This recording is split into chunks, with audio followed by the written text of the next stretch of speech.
Hello, I am Zaza from Flourish Energetics, and I would just like to share 5 mindfulness practices that will help to improve and strengthen your relationship between you and your dog and help to build trust. So the first thing I would like to talk about is be here right now. Be here now. This is something that it just happens naturally for dogs. Dogs know how to live in the moment. Dogs only know how to live in the moment. Dogs do not think about, oh, what's going to happen tomorrow or what happened last week. They may recall memory, but they don't think in the same way that humans do. They feel things. They live in the present, right now.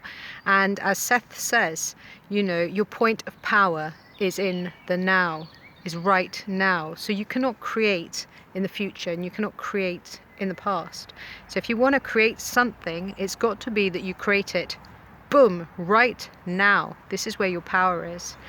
And because dogs don't think the same way as humans, they don't go, oh, I mustn't do this because that might be considered this and that and the other, because they're not thinking things through. They're just coming straight from the heart.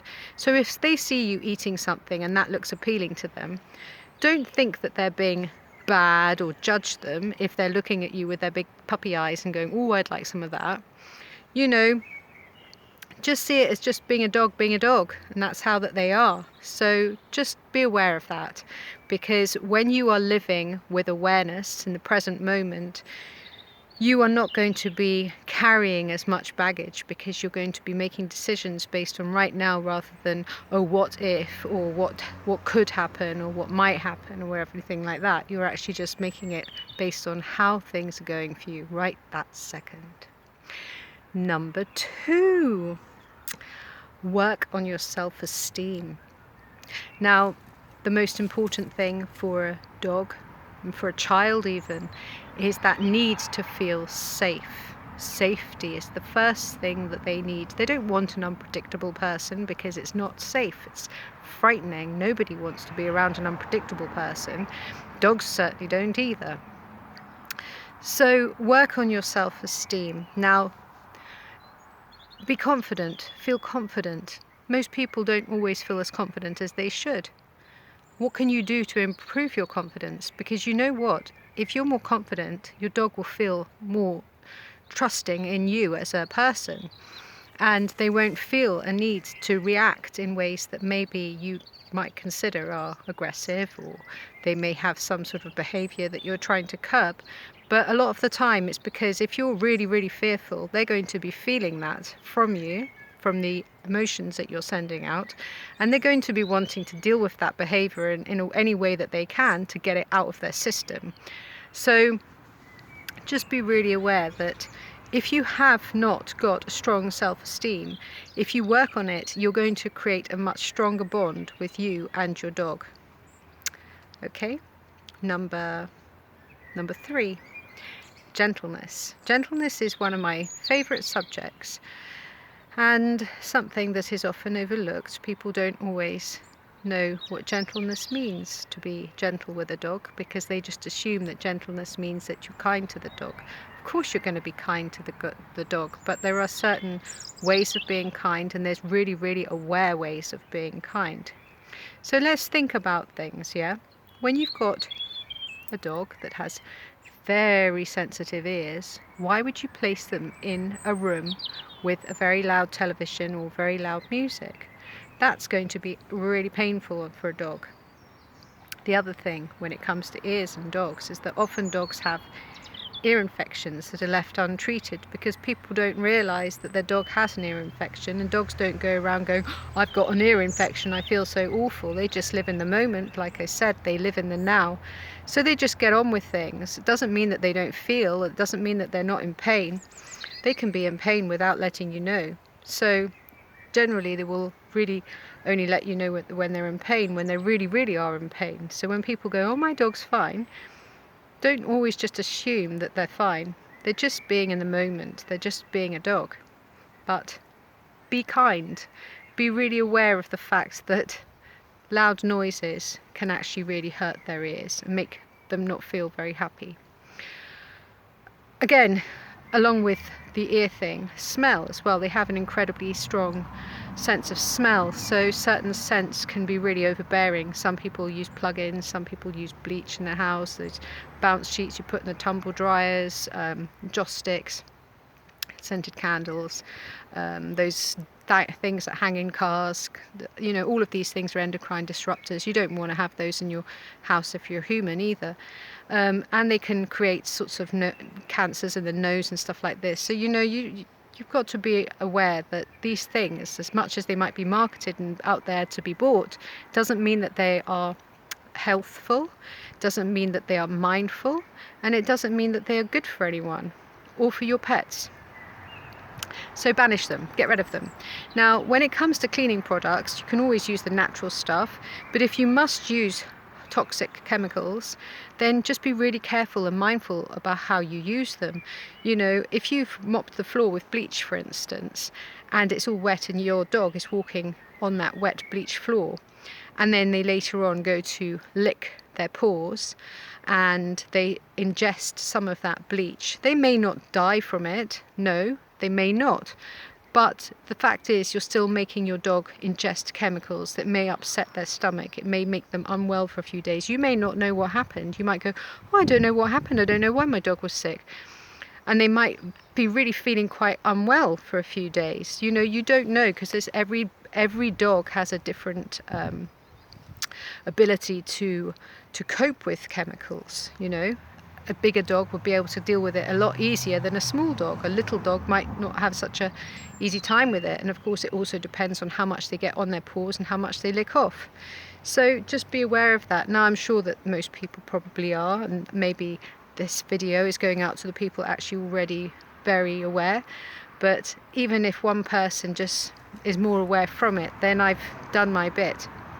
So the other thing, harnesses, yeah. So a lot of people walk their dogs and their dogs pull. Well, if your dog is pulling, you're putting a lot of pressure on their thyroid gland, which isn't very good for them because you can actually damage it. And so if your dog is a puller, perhaps you can get a harness. You know, this is something that's very logical and very easy, but sometimes, you know, unless it's pointed out, it's not always obvious because we get used to seeing certain things.